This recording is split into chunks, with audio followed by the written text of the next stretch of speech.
Hello everyone. আর আজকে হলো আমাদের বাড়ি লক্ষ্মী পুজো, আর এই পুজোটাকে কালী কোজাগরী পুজো বলা হয়। এখানে লক্ষ্মী পুজোর সব এক এক করে জিনিস এই ঘরে আনছে। এইবার আমরা ঠাকুর ঘরে পুজো করছি না, লাস্ট ইয়ারের পুজোটা আমরা ঠাকুর ঘরে করেছিলাম, বাট এইবার আমরা এই ঘরেই করছি পুজো। তো এখানে লক্ষ্মীর যা যা জিনিস আছে সেগুলো জাস্ট এনে আপাতত রাখা হয়েছে। ও ঘরে অনেক জিনিস আছে, সব আনা হবে ঠাকুর ঘর থেকে। আর এখন যতটা প্রিপারেশন আমরা এখন করব আমি দেখাচ্ছি। আর এইখানে মা লক্ষ্মীকে বসানো হবে, আর বাকিটা আমি দেখাচ্ছি। আর আমাদের আজকে 14টা প্রদীপ বানানো হয়, তো পুরোটাই ময়দা আর কলা দিয়ে বানানো হবে। আর এখানে এই প্রদীপ বানানোর কাজটা আমি করি প্রত্যেকবার, তো এখানে বাকি বাজার সব আনা হয়েছে। আর এখানে আমার ঠাম্মা এক এক করে সবগুলো এবার ধুয়ে মুছে নিচ্ছে, এগুলোই বসানো হবে। আমি দেখাচ্ছি কিভাবে আমাদের লক্ষ্মী সাজানো হয়।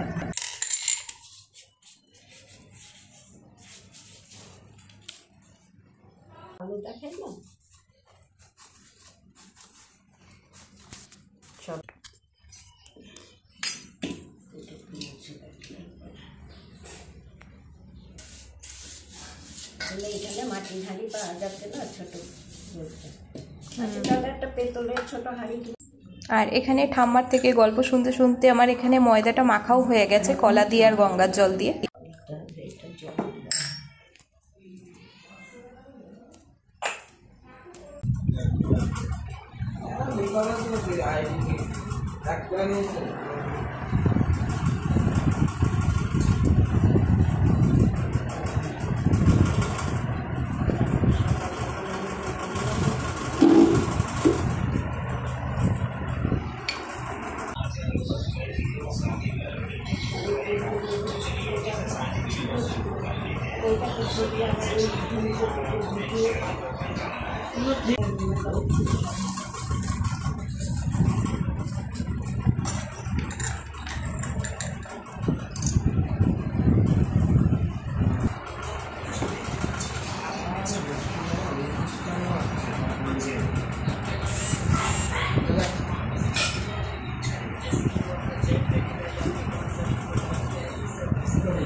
এবার এখানে ঠাম্মা এক এক করে সবগুলোতে সিঁদুর লাগিয়ে দিচ্ছে। এটা ঘট, যে ঘটে গঙ্গার জল আর আম পাতা দিয়ে বসানো হবে সামনে।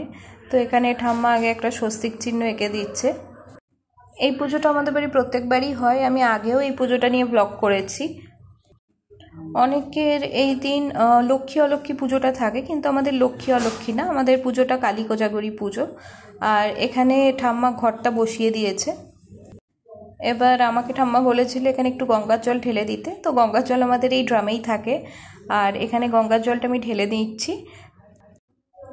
এরপরে ঠাম্মা বাকি আর যেগুলোতে সিঁদুর লাগানো আছে ওইগুলো লাগিয়ে নিচ্ছে। আমি তো সেরকম ঠিক জানি না কি কি করতে হয়, তো ঠাম্মাই এখানে সব করছিল, আমি দেখছিলাম বসে। এবার যে আমের পাতাটা আছে, আমের পাতাতেও ঠাম্মা সিঁদুর লাগিয়ে দিচ্ছে।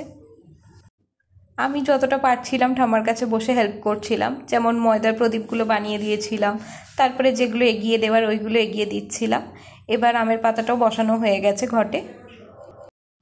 আর আমের পাতার পর এখানে কলা যেটা আছে, কলাতেও সিঁদুর লাগিয়ে এটাও ঘটেই বসানো হবে। আর আমাদের ঠাকুরমশাই আসার কথা ছিল বিকেলে 3:30 নাগাদ, তো মোটামুটি আমরা দুপুর 12টা থেকেই সব প্রিপারেশন শুরু করে দিয়েছি। আর এখানে আমার 14টা ময়দার প্রদীপ বানানোও তৈরি হয়ে গেছে। খুব একটা ভালো আমি বানাতে পারি না, বাট আমি বানিয়েছি।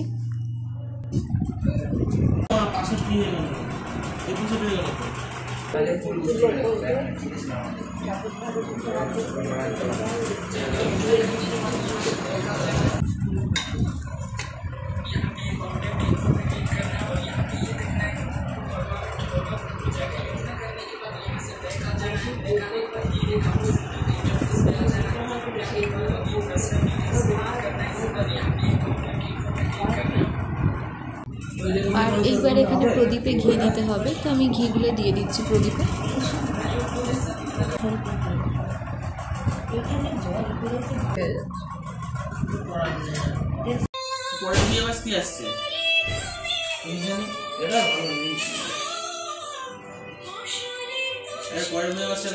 প্রত্যেক বছরই আমি রঙ্গোলি করি, আর এইবার টাইম খুব কম ছিল, তো তাড়াতাড়ির মধ্যে আমি ছোট করে একটা রঙ্গোলি বানাচ্ছি। খুব একটা ভালো বানাতে পারিনি, বাট আমি করেছিলাম ছোট করে।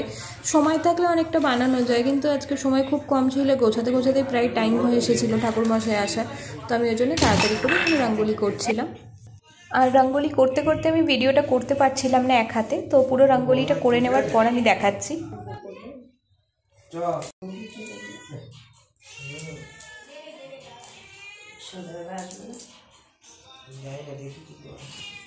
আর এখানে ঠাকুরকে যে পান দেওয়া হবে সেটাও রেডি ছিল। আর আজকে আমাদের লাঞ্চে খিচুড়ি আর আলুর দম ছিল, আর এখানে নিচে অলরেডি মা এগুলো করে রেখেছে, খিচুড়ি আলুর দম। আমি আর ঠাম্মা উপরে পুজোর সব কিছু করছিলাম, আর নিচে এখানে মা রান্নাগুলো করে রেখেছিল।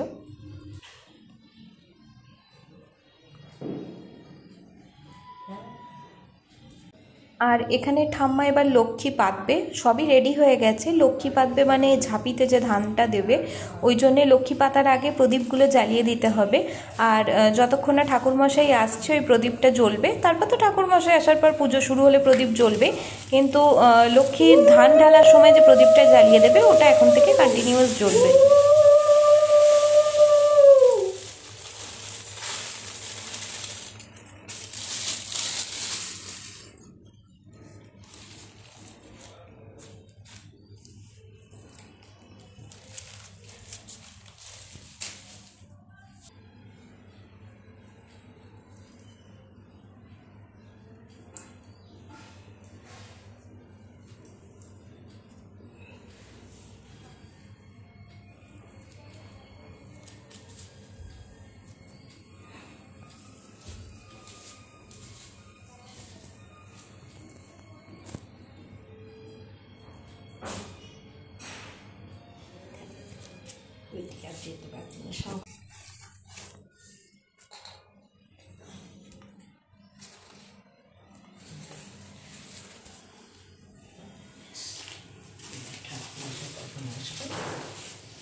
আর আমাদের পুজোর প্রিপারেশন পুরো রেডি হয়ে গেছে, জাস্ট ঠাকুরমশাই আসার অপেক্ষা। আর এখানে মা সিঁড়িতে একটুখানি আলপনাও দিয়ে দিয়েছিল।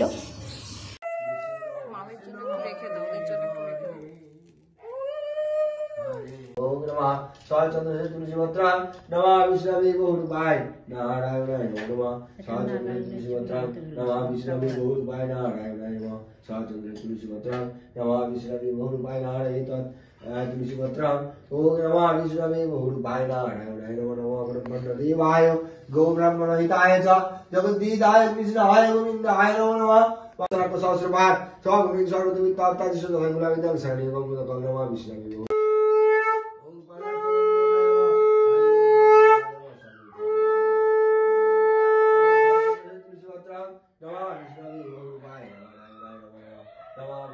देवाय गो ब्रह्मणहिताय जगद्दीताय कृष्णाय गोविन्दाय नमः भर्गदेवस्याधीमहि धिया यणा प्रचोदयात् भर्गदेवस्याधीमहि धिया यणा प्रचोदयात्। আর ঘরের লক্ষ্মী পুজো হয়ে যাওয়ার পর আমাদের উঠোনে একটা পুজো হয়, তো এই পুজোটাই হচ্ছে এখন। আর আমাদের এই পুজোটা উঠোনে করতে হয়, মানে ঘরের ভিতরে করলে হবে না। এটা আমাদের যত 14 পুরুষ আছে তাদের উদ্দেশ্যে এখানে ভুজি দেওয়া হয়। আর যে 14টা ময়দার প্রদীপ আমি বানিয়েছিলাম, তো 14 পুরুষের উদ্দেশ্যে এই 14টা ময়দার প্রদীপ তাদেরকে দিতে হয়। 50 পয়নু।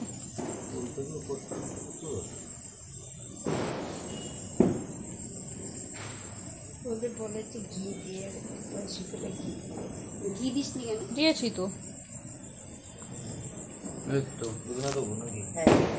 ওখানে যে নমস্কার আর এবার যে 14টা প্রদীপের পুজো হয়ে গেল, এইবার ওইখান থেকে এক একটা 14 প্রদীপ নিয়ে নিয়ে আমাদের দিতে হবে।